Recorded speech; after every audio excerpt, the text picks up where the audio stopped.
prior to 1941, 2 years into the war, that was going very badly.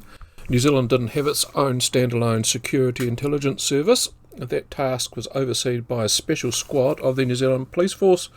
It would probably have stayed that way for the entirety of the war had not the United Kingdom's own security intelligence organisation put pressure on the New Zealand War Cabinet to let them do the groundwork setting one up. The New Zealand government relinquished. The SIB, Security Intelligence Bureau, hit the ground running early in 1942, headquartered in the ornate T&G building in downtown Wellington. The imported new head soon found himself twiddling his thumbs. Fifth columnists were thin on the ground. Known German nationals were busy working on farms. His days were spent wading through the endless dead-end reports, anonymous letters that were little more than tittle-tattle, neighbourhood disputes that had escalated. Then there was the awkward, obvious, apparent blank of the less worldly citizens in his adopted country, differentiating between a Dutchman from a German and a Chinaman from a Japanese. There was also 2 demarcations this new head had to contend with, 2 issues that weren't making his life any easier. Firstly, the New Zealand police weren't happy to lose their capacity to monitor crime that threatened the country's security, so they simply carried on merrily as if the SIB didn't exist. Secondly, the New Zealand Army thought the SIB was little more than a bunch of lovely boys chasing shadows. The peril, they thought, lay on the wide, unpatrolled coastlines. And as to the New Zealand public, anything of a subversive nature that needed reporting, strange lights at sea, for example, the police or army remained their first port of calls. Therefore, you can bet your boots, when the first head of the SIB got something to get his teeth into, he grabbed it with both hands and blindly ran with it over a cliff.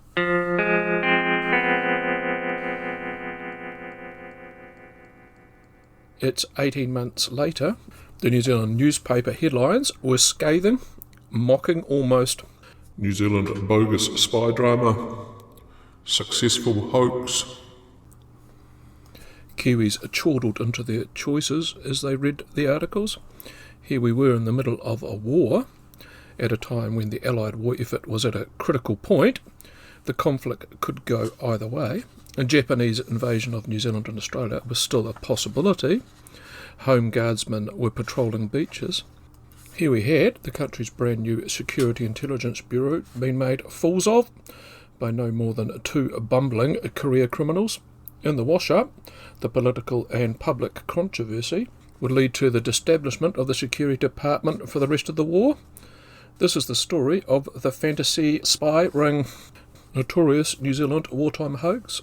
By the end of this, you'll be shaking your head perplexed.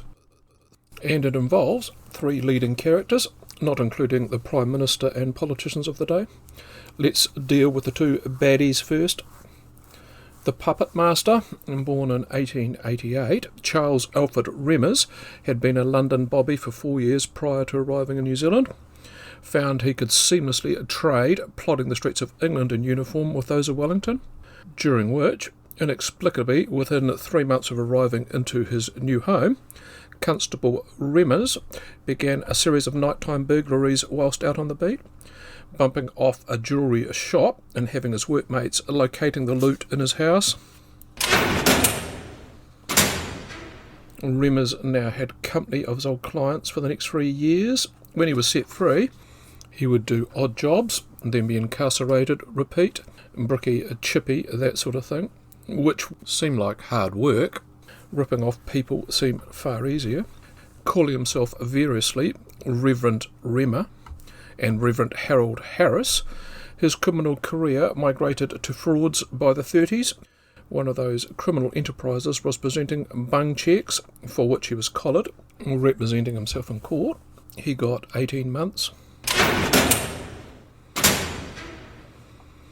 By the way, his co-conspirator in this crime, he lawyered up, and he got let off.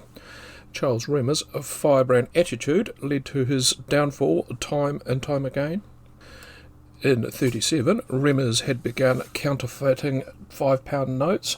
attempted to put them over the counters of busy Auckland shops during Christmas, where their low quality was soon spotted. Facing another jury of his peers, and undaunted by the ramifications of his previous efforts, Remmers' distaste for authority again led him to decide to play bush lawyer, with the same inevitability.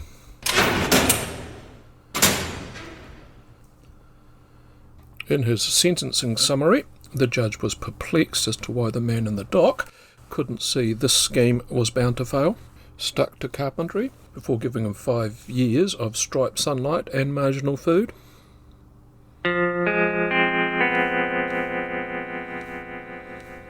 Key Crim 2 was an Auckland lad, a Sydney Gordon Ross, year of birth 1910. If you're watching this on YouTube rather than listening to it in straight podcast form, think to yourself, those photos so far look like police mugshots. They are. Never one for sticking to anything, schooling or career. In his adult life, petty criminal Sydney Ross spent as much time inside the clink as out in circulation. Even then, he spent as much time actually on probation as free. This all started with a stint in Borstal. Detective Sergeant McHugh described him in 1938 as a very good housebreaker, be it a mite unsuccessful. I lost count of the number of times his name appears in the court records in the 20s and 30s. At a guess, 15 to 20. Crimes of fraud and deception would serve him well in later escapades.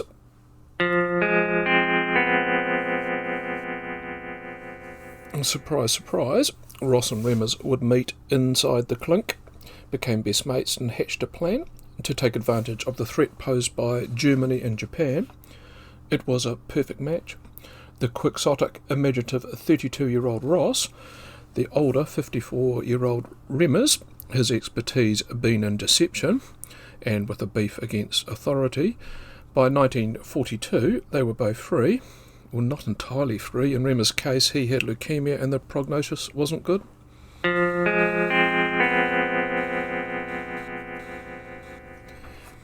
Next up, the last of the 3 key characters, Englishman Kenneth Barnard Thomas Foulkes. In civilian life, he was a sales rep for a Midlands carpet mill. In uniform, he had a meteoric rise through the ranks as an intelligence officer of sorts.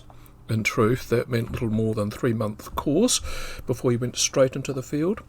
Now a major, he was offered a position to head a new department being set up in New Zealand from scratch, the Security Intelligence Bureau. That position came with the same income as a Minister of the Crown. Needless to say, the pompous Foulkes said yes. Headquartered in the ornate TNG building with 30 underlings, New Zealand's Security Intelligence Bureau was in the business of stopping subversion. As mentioned, the department soon found there wasn't a lot happening on the spy front, locating the odd deserter, spurulous calls from nosy, suspicious neighbours, the bloke next door that was spending too long in his shed, and that sort of thing. They danced the fandango in 1942 when suddenly there appeared to be something substantive to get their teeth into. Ross got out of the clink in March of 1942, took a train straight to Wellington. At the time, an atmosphere of foreboding was hanging over the country. Japan had entered the war. The mighty British Army had capitulated in Singapore. The first thing Ross did in Wellington was go to the phone book and look for someone official. There in the white pages was Bob Semple, the Minister of Public Works. Main claim today for Bob Semple, what he's remembered for best, is a crude domestic tank he designed. The Semple tank was a marvel of technology that regularly crops up and lists for the world's worst fighting vehicle ever. Basically, it was a bulldozer covered in corrugated iron. Ross rang him and explained to Semple how he'd been approached by agents and fifth columnists whilst in the joint, wanting him to put to use his safe-breaking skills in blowing up key infrastructure. This conversation went into greater depth the next day in Semple's office in Parliament Building in Wellington. He regaled how a U-boat had landed a team close to New Plymouth. They'd set up a base in, wait for it, Ngangataha, where the pray tell is Ngangataha, Paul, It's a small township near Rotorua in the middle of the North Island, best guessed at the population in 1942, 1500. Hardly the place a team of Germans could seamlessly integrate themselves into, I would think. Why Ross would pick this nondescript township from others? Well, that was where Remmers was spending his final days, feeding him tidbits of factoids. Semple's view of this baseless story was rather clouded by the fact that just a week before, the Australian government believed a shadowy German cell called Australia First, no relation to New Zealand First, was planning an attack from within. Australia First were also believed to be in cahoots with a similar shadowy group, an underground group here in New Zealand. The next thing, Ross finds himself down the hallway and in the office of the Prime Minister of New Zealand, Peter Fraser, himself an ex-jailbird, having been sent to prison for a year during World War I for sedation. Semple had also come within a whisker of getting interned as well, having wanted compulsory conscription in New Zealand scrapped and also reduced the country's involvement in the Great War. In Semple and Fraser, Ross had struck gold, or was hardly their specialist subjects. They wouldn't know the butt from a barrel of a 3-0. Like Semple, Fraser was captivated with Ross's tales, particularly the bit he'd seen a list of targets for assassination, and his name, Fraser, was at the top. This is what he'd just been briefed on, warned of this threat from across the Tasman. Next stop, just a few blocks away, Folks' office in the TNG building. All his Christmases had come at once. Real Germans were now in the middle of the North Island, and he was going to root them out. Folks created the fictitious British Merchant Navy captain, Calder, sent Captain Calder, i.e. Ross, to Auckland, where Calder and an appointed SIB operative were given free range to operate in the North Island, travelling behind the wheel of a top-line Ford V8 as wheels. They had an open checkbook to stay in the hotel of their choice. If right now you were thinking Ross and Remmers dreamed up the scheme to take financial advantage of his new role, not really. Both of them had a disdain for authority, cared little about going back inside. They just simply wanted to get back at the government, make dicks out of the powers that be. One point of the scheme, which did give it traction, got it off home base. Ross was clear with Folks about his long police record. He made it clear the New Zealand police weren't to be told about this secretive operation, lest they blew his cover. I know you can't make shit like this up. For the next 3 months, Captain Calder and his SIB escort flitted about the North Island, including a stop at Remmers' house. He was named as one of the Nazi ringleaders. Remmers' targets, key infrastructure, a dam, the Arapuni power station, a hydroelectric power station on the Waikato River in the central North Island, just an hour's drive away. Report after fictitious report went back to Folks, who swallowed them all, hook, line and sinker. Ross, now Calder, and Remmers weren't shy. Ross had met with a German operative in a hotel. Plans were afoot to blow up bridges. Key on the list was the 140-metre long arched steel bridge spanning the Waikato River at Cambridge, the Victoria. To further muddy the waters, the country was now riddled with subversives. Folks now called for more staff and powers to deal with this threat, suggested at one point New Zealand needed to be locked down, martial law needed to be implemented, resources patrolling the country's seaboard, looking out for subs, should be diverted inland. The enemy had already breached the walls. Sooner or later, someone would surely twig these claims were sheer fantasy. Questions surely must have been asked, and Ross, now Captain Calder, fearing the ruse was now up, needed to buy himself some more time. He went into a Taranaki forest, dug a hole big enough to fit his body. To add to the theatrics, threw himself into a nearby barbed wire fence. A bleeding and bedraggled Ross flagged down a passing motorist, claiming he had been kidnapped by Nazi sympathisers, tortured, then forced to dig his own grave and only escaped by the skin of his teeth. Still, this masquerade had to end sometime. In a report issued by Folks that ended up on Fraser's desk was the name of a fellow Labour Member of Parliament. He, it was said, was a Nazi collaborator, when Fraser knew his sympathies lay more with Communist Russia. This was clearly bogus. Rather than tell folks, the police were told to investigate. The clock was now ticking down to midnight. It would take the police just 48 hours to bring the deck of cards crashing down. Eyes began rolling when the identity of Captain Calder turned out to be a recidivist criminal fresh out of jail. Next stop in the short investigation, the epicentre of the saboteurs, Ngātoha. They simply knocked on the so-called house listed as the 5th Columnist headquarters to find it was occupied by a council clerk, a dry cleaner and 3 nurses. Then the doctor that had stitched up his wounds from his brush with death was next to be questioned. Self-inflicted was his opinion. Then there was the man who had rescued Ross from the side of the road and begged him to drive him to safety.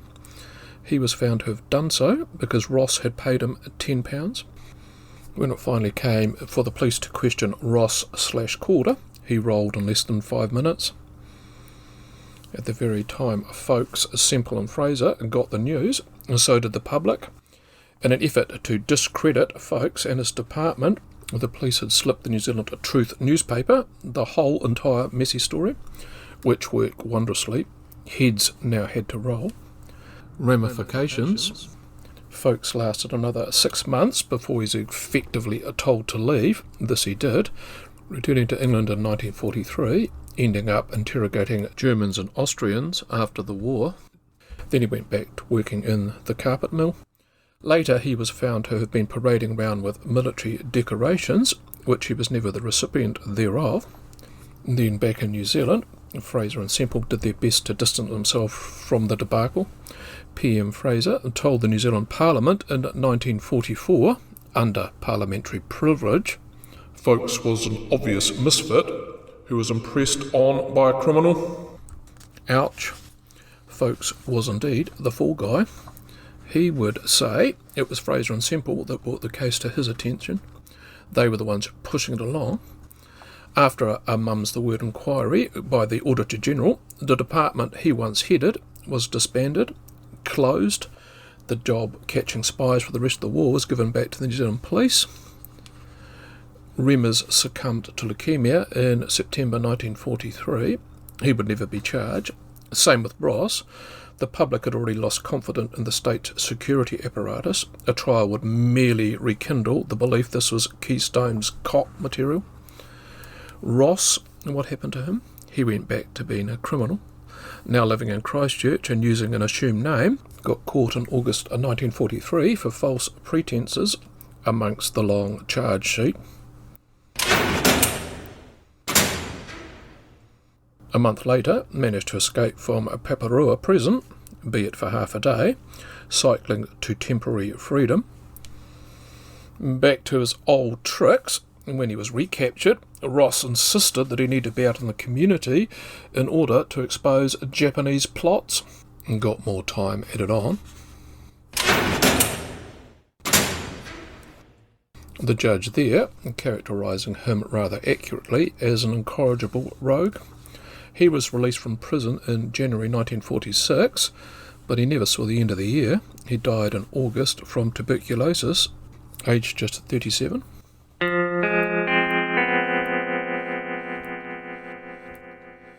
In summary, Ross and Remmers' plan to take the piss out of the authorities exceeded beyond their wildest expectations.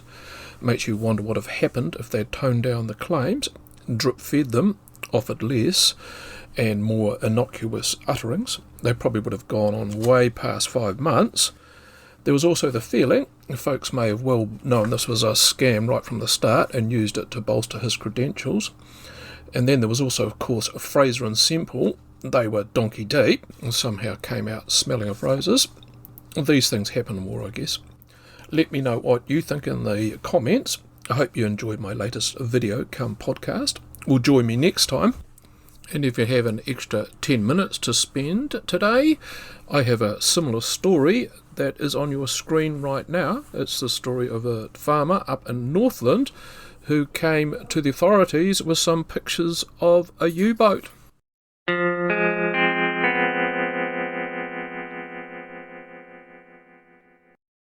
Bye for now.